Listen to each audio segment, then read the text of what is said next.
नमस्कार मंडळी, जय महाराष्ट्र. आपलं स्वागत आहे आपल्या योजना करूया लोकप्रिय यूट्यूब चॅनलवरती.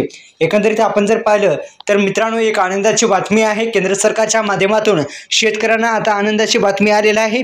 एकंदरीत आपण जर पाहिलं तर केंद्रीय मंत्री गृहमंत्री यांनी मोठी अमित शहा यांनी 2025-26च्या या आर्थिक वर्षासाठी महाराष्ट्र या राज्यासाठी मोठी आनंदाची बातमी सर्व शेतकरी बांधवांसाठी आहे. व्हिडिओ शेवटपर्यंत बघायचा आहे. या यूट्यूब चॅनलला आपण सबस्क्राईब केलं नसेल तर सबस्क्राईब करायचं आहे, बेल आयकॉनला ऑल प्रेस करायचं आहे, जेणेकरून अशाच नवनवीन व्हिडिओचं नोटिफिकेशन तुमच्या मोबाईलवरती येत जाईल. संपूर्ण बातमी आपण जाणून घेऊ. व्हिडिओ आल्याशिवाय लाईक करा, चॅनलला सबस्क्राईब केलं नसेल तर सबस्क्राईब करायला पण विसरू नका. अत्यंत महत्त्वाचा असा निर्णय आपण या व्हिडिओच्या माध्यमातून जाणून घेण्याचा प्रयत्न करणार आहोत. एकंदरीत शेतकऱ्यांची दिवाळी आता गोड होईल, कारण की एकंदरीत आपण जर पाहिलं तर केंद्र सरकारच्या माध्यमातून आता जी रक्कम आहे ती शेतकऱ्यांच्या खात्यावरती जमा होणार आहे. या संदर्भात संपूर्ण बातमी जाणूनच घेऊ. एकंदरीत आपण जर पाहिलं तर अनेक दिवसापासून शेतकरी बांधव एकंदरीत मदतीच्या प्रतीक्षेत होते. अखेर राज्य सरकारच्या माध्यमातून सुद्धा मदत जाहीर झाली आणि एकंदरीत 10,000 रुपयाचं अर्थसहाय्य शेतकरी बांधवांच्या खात्यामध्ये देण्यात आलं. पण केंद्र सरकारच्या माध्यमातून काही भेटत नव्हतं,